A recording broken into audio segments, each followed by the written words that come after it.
Hi guys, welcome back to my channel. Today we're going to be going over the Kybalion, the all in all. Okay, I haven't been having such difficulty getting these videos out, so guys, please hit the like so that I can know that you guys are actually watching these videos and everything, right? And that you resonate with them, because I have been struggling to get these videos out. Not because I haven't had the time to, but because I have recorded this.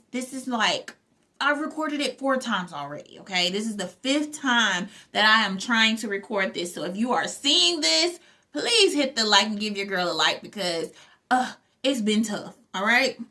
Now, let's get started. Okay, if you do not know me, I am Dunyale. Welcome to my channel. I am looking to elevate myself one day at a time. And if this resonates with you, then please hit the like and subscribe. Join the family, okay? And don't forget to leave me a comment down below what you've learned from this, or at least a brain emoji, so I can understand that you guys are learning this with me, that you are studying with me, that we are elevating and growing, right? Now, let's get started. We're going to start off with the quote here in the Kybalion. It states, "While all is in the all, it is equally true that the all is in all. To him who truly understands this truth have come great knowledge." The Kybalion. How often have the majority of people heard the repeated statement that their deity, called by many names, was the all in all? While little have they suspected the inner occult truth concealed by these carelessly uttered words, the commonly used expression is a survival of the ancient Hermetic maximum quoted above. As the Kybalion says, to him who truly understands this truth have come great knowledge. And this being so, let us seek this truth, an understanding of which so much in the statement of the truth, this Hermetic maxim has concealed one of the greatest philosophical, scientific, and religious truths. We have given the Hermetic teachings regarding the mental nature of the universe, the truth that the universe is mental, held in the mind of the all.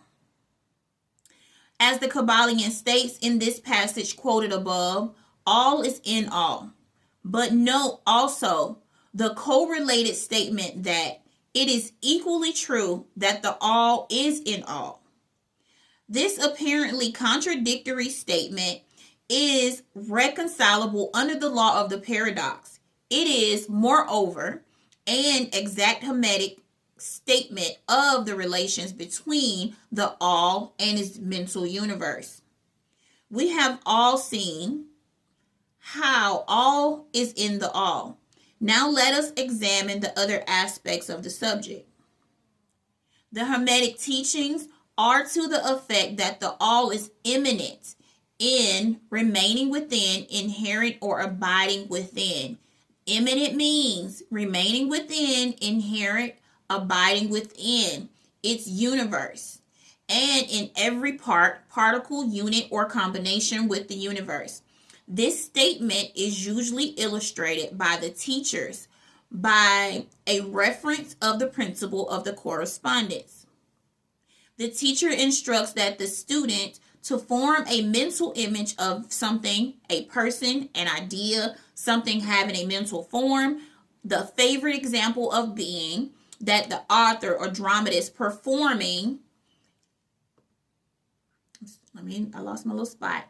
Okay, forming an idea of his character, or a painter or sculptor forming an image of the idea that he wishes to express by his art.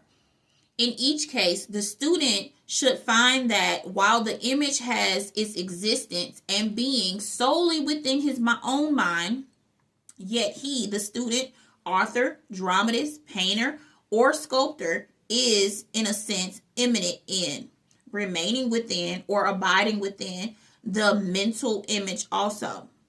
In other words, the entire virtue, life, spirit, or reality in the mental image is derived from immanent mind, from the immanent mind of the thinker. Consider this for a moment until the idea is grasped. To take a modern example, let us say that Othello, I might butcher these names, so excuse me. Iago, Hamlet, Lear, Richard III existed merely in the mind of Shakespeare at the time of their conception or creation, and yet Shakespeare also existed within each of these characters, giving them their vitality, spirit, and action. Whose is the spirit of the characters that we know as Macbeth, Oliver Twist, or Uriah Heep? It is Dickens. Is it Dickens? Or have these characters have their own personal spirit, or have a personal spirit independent of their characters? Have Venus of Medicis and Sistine Madonna, the Apollo Benevere, spirits and act in reality of their own? Do they represent their spiritual and mental power of their creators? The power of the paradox explains that both propositions are true. Viewed from the proper viewpoints, Macbeth is both Macbeth and yet Dickens. And again, Macbeth may be said to be Dickens, yet Dickens is not identical with Macbeth.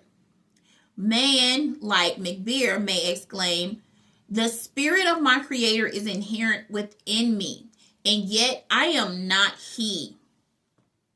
So let's break down inherent really quick. Inherent means being a part of the innermost nature of a person or thing. Okay? It's existing in something as permanent, essential, or the characteristic attribute. Okay? That's the definition. That's the definition, all right? So let's go back to the text. All right. How different this is from the shocking half-truth so vociferously announced by certain of the half-wise. Now, we're going to break down vociferously real quick, okay? Vociferously means expressing feelings, opinions, or complaints in a loud, forceful, and passionate manner, okay? All right. Who filled the air with their ruckus? And everybody knows what ruckus is loud, right? Loud noise, loudness. The definition states loud, unpleasant, rough, or noisy in a high-spirited way. All right. So, the all is in the earthworm, yet the earthworm is far from being the all. And still, the wonder remains that though the earthworm exists merely as a lowly thing, created and having its being solely within the mind of the all, yet the all is immanent in the earthworm and in the particles that make up the earthworm. Can there be any greater mystery than this, the all in the all, and the all in all? The students will, of course, realize that the illustrations given above are necessarily imperfect and inadequate, for they represent the creation of the mental images in the finite mind. Remember, the finite mind is limited. This is how our minds are. Our minds are limited. So when we're thinking about the all compared to us, the all is infinite. The mind is infinite. There are as many possibilities that can happen with Source's mind, with God's mind, right? With the all's mind. With our mind, we cannot create as the all. We cannot create exactly as the all. Everything is limited, okay? So, let's keep going. While the universe is a creation of the infinite mind, Source mind, right? And the difference between the two poles separate them. And yet it is merely a matter of degree. The same principle is in the operations. It's in operation. The principle of correspondence manifests in each As above, so below. As below, so above. And in this degree, the man realizes the existence of the indwelling spirit immanent within his being.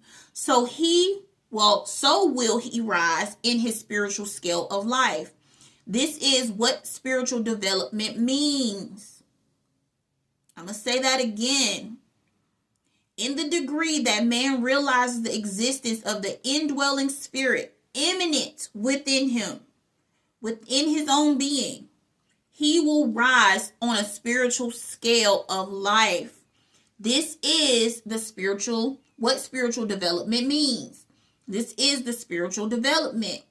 It's the recognition, the realization, and manifestation of spirit within us.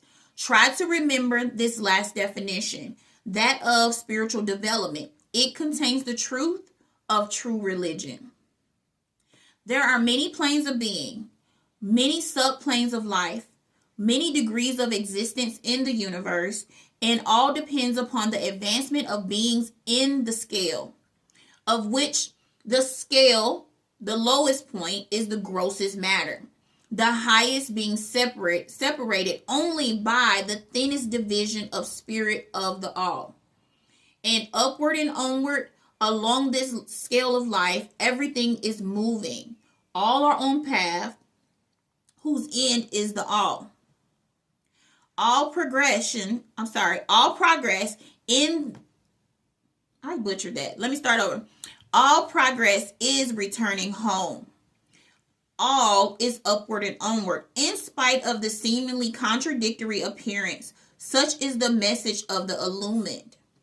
So no matter what you're doing, that elevation, that scale, the thing that we're supposed to be working on, the things that we're doing, is so that we can return to source with that information.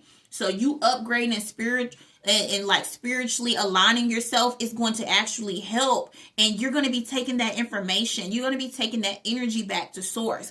Because source is what? Learning from itself when we return to source, right? Okay. The Hermetic teachings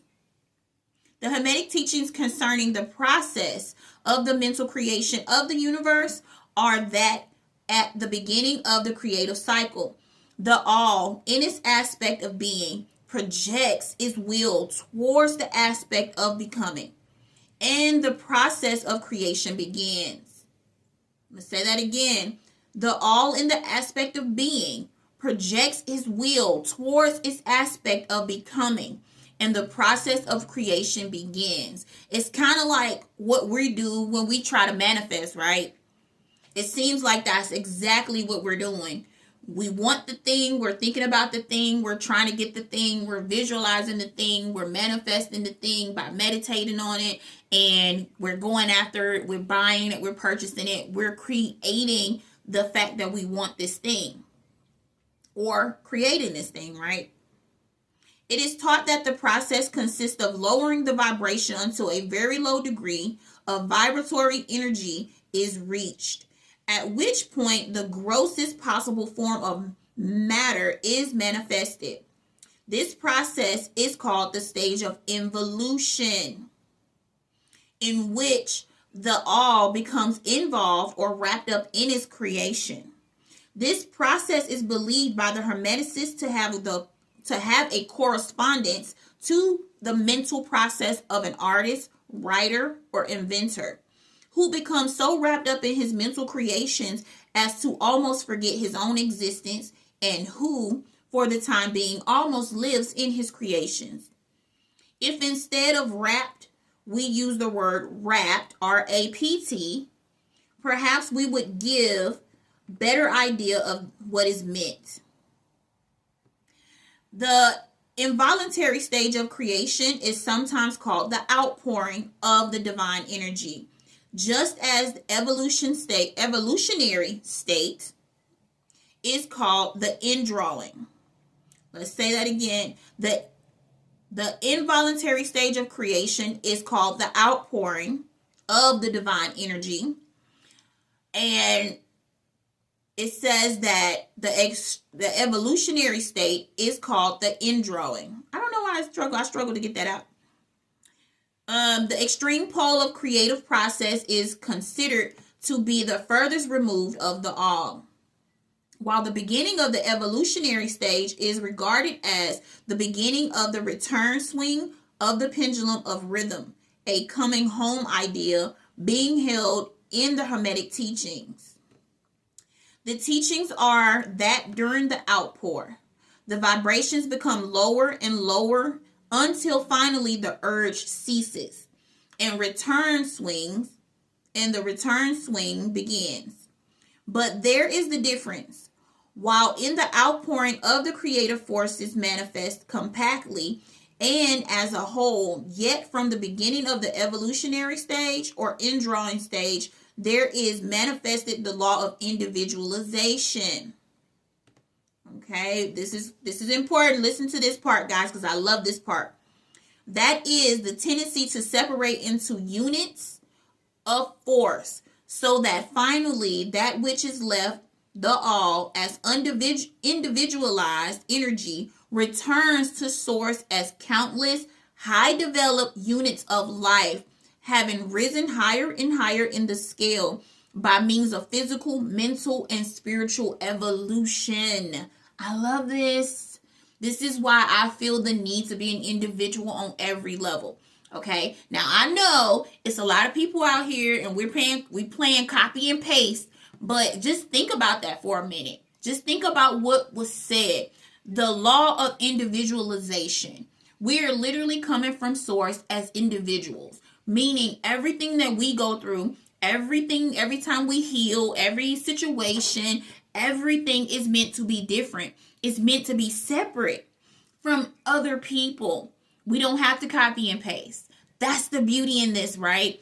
It's literally the beauty in why I feel the way that I feel. And I think it resonates with me so much because I feel like everybody should be an individual.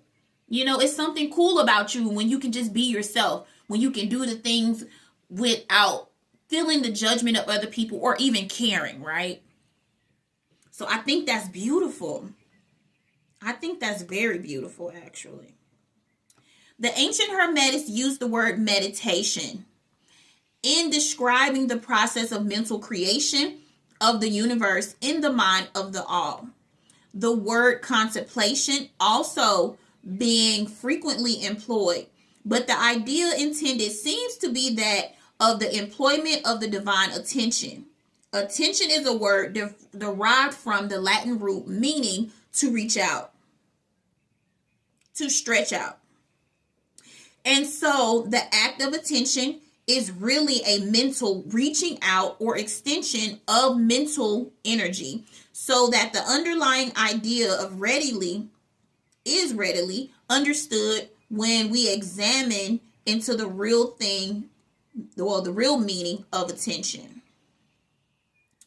So basically, what I'm wondering is, I want to do a 30-day challenge where we are meditating and just looking at what we feel like is needed, right?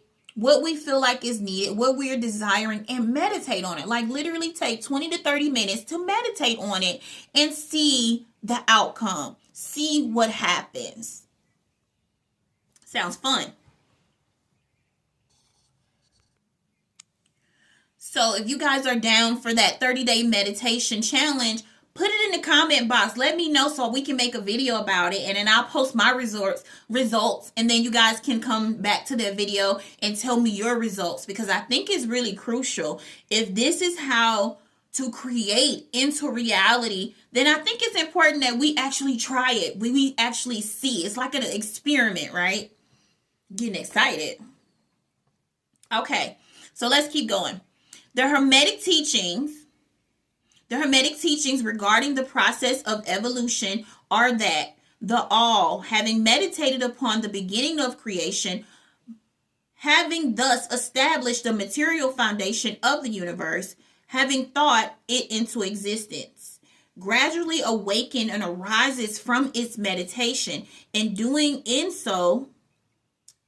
doing so, starts into manifestation the process of evolution on the material, mental, and spiritual planes. successfully in that order, or in order, right? Thus, the upward movement begins, and all begins to move spiritward.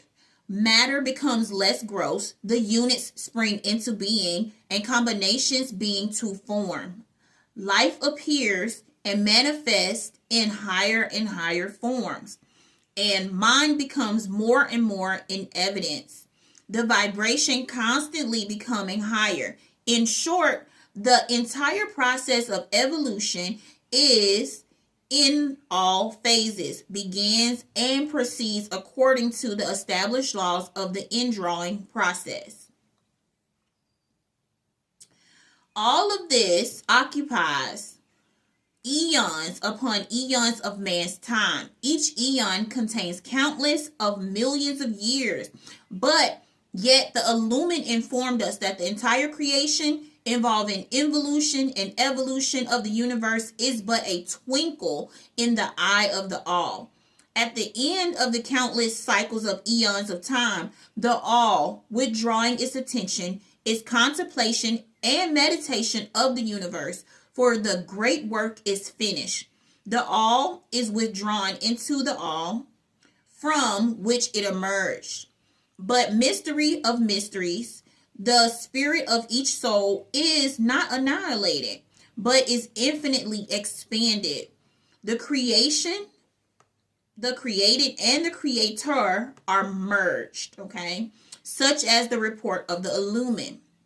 The above illustration of meditation and subsequent awakening from meditation of the all is of course but the attempt of the teachers to describe the infinite process by a finite example. And yet, as below, so above. The difference is merely in degree.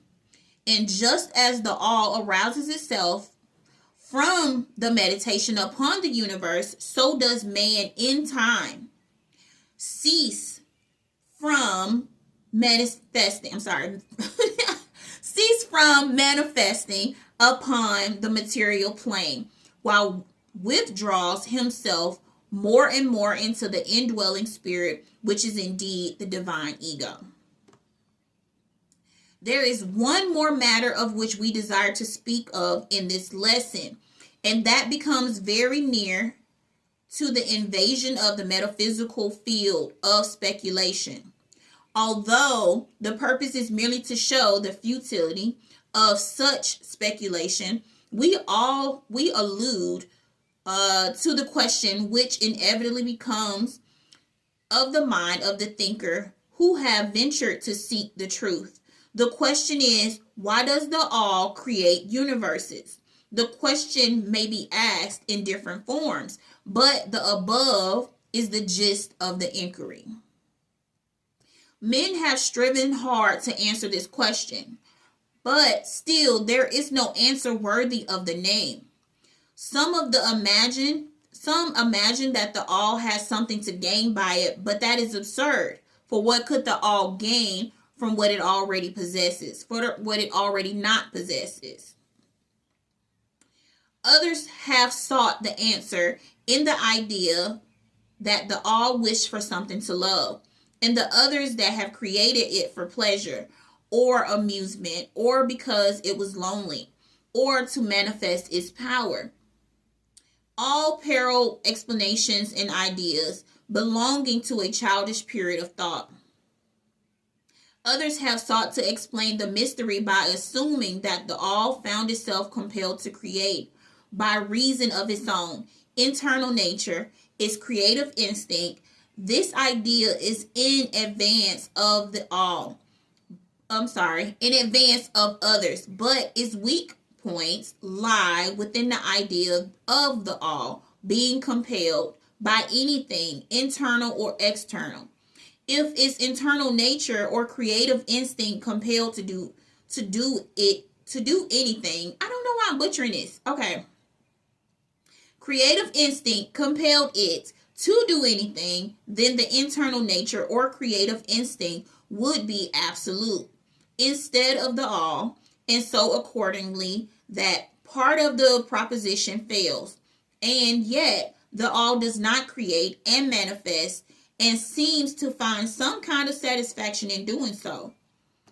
And it is difficult to escape the conclusion that in some infinite degree, it must have what would correspond to an inner nature or creative instinct in man, with correspondingly infinite desire and will. It could not act useless. It willed to act. And it would not will to act unless it desired to act. And it would not desire to act unless it obtained some satisfaction thereby. And all of these things would belong to the inner nature and might be postulated as existing according to the law of correspondence. So let's take a moment and look up postulated. All right. Postulated means demand, to claim, to assume that it is true, to assume the existence. Okay. It's to assume the existence of. All right. Now let's get back to it. But still, we prefer to think of the all as acting entirely free from any influence, internal as well as external. That is the problem which lies at the root of difficulty. And the difficulty lies at the root of the problem. Strictly speaking, there cannot be said to be the reason whatsoever for the all to act. For the reason implies a cause, and the all is above cause and effect, except when it wills to become a cause, at which the principle is set into motion. So you see, the matter is unthinkable, just as the all is unknowable. Just as we say the all merely is, so we are compelled to say that the all acts because it acts. At last, the all is the reason of itself, the law of itself, all actions in itself, and it may be said truthfully that the all is on its own reason, its own laws, its own act, or still further, the all, that's the all. Its reason to act, is law, are one, all becoming the names for the same thing. In the opinion of those who are giving you these present lessons, the answer is locked up in the inner self of the all, along with the secret of being. The law of correspondence, in our opinion, reaches only that aspect of the all, which may be spoken of as the aspect of becoming. Back of the aspect is the aspect of beginning, in which all the laws are lost in law. All principles merge into the principles and the all.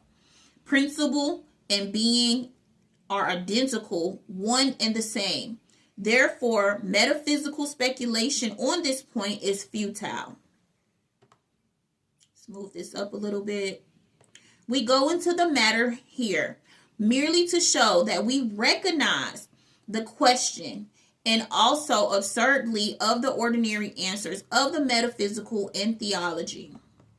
In conclusion, it may be in the interest of our students to learn that while some of the ancient and modern Hermetic teachers have rather inclined in the direction of applying the principle of correspondence to the question, which the results of the inner nature conclusion, still the legends have it that Hermes the Great, when asked by his advanced students, answered them by pressing his lips tightly together and saying not a word, indicating that there was no answer. But then he may have intended to apply the axiom of his philosophy that the lips of wisdom are closed except to the ears of understanding, believing that even advanced students did not possess the understanding which entitled them to the teaching. At any rate, if Hermes possessed the secret, he failed to impart it. And so far as the world is concerned, the lips of Hermes are closed regarding it. And where the great Hermes hesitated to speak, what mortal dare to teach? But remember that whatever be the answers of this problem or to this problem, if indeed there is an answer, the truth will remain. While the all is in all, it is equally true that the all is in all. The teachings on the point is empathetic, and we may add the concluding words of the quotation: to him who truly understands this truth have come great knowledge. That is it for this chapter, guys. That is it for this chapter. We did it. All right. This is the all in all. If you have not read the other chapters, please do so. It's important for us, okay? It's important for us to read. It's important for us to understand, like, the things that can help us on our journey. Because I feel this book is kind of profound. Like, there's a lot of things in here that I did not know before. But one thing from this chapter that really stood out to me was talking about the law of individualization. To me, that speaks volumes. Like, I mean volumes to me. Because I am very big on wanting to be an individual. I want to make my own choices. I want to do what I want to do. I don't really care for what other people have to say about it. Because at the end of it, it just feels like we're copying and pasting. And I don't want to be a copy and paste kind of girl. I want to be me. I want to do what I want to do, go where I want to go. If I like something somebody else liked, then I just like it. But I have my reasons for liking it, not just want it because it's popular. You understand? So that speaks volumes to me. What about this chapter speaks to you? Because they broke down quite a bit in here. And I understand from on a perspective from being the creator, being the author of a character or a project or something that you may be working on in your life. You are a part of that thing. Whatever you're creating is still a part of you, okay? So whatever you guys have learned, please, please, please, please, please, let me know in the comment box down below. Hit the like and subscribe to let YouTube know that you like these videos. You like my videos, okay? If you have not joined the family, join the family. Come be in love and peace and joy and abundance. I put out motivational videos and I will continue to do so. We have meditation videos coming out soon. I'm working on those currently, as well as a couple of other things and things that can help people in their life, right? Because I think it's important that we lift each other up and that we're doing it one day at a time. We're not jumping ahead. We're staying present. We're staying present in the moment. We're staying in that space where we are just living, learning, and growing and expanding, right? So guys, I hope this video was helpful. If it was, like and subscribe, comment down below, leave me a brain emoji. And until next time, peace.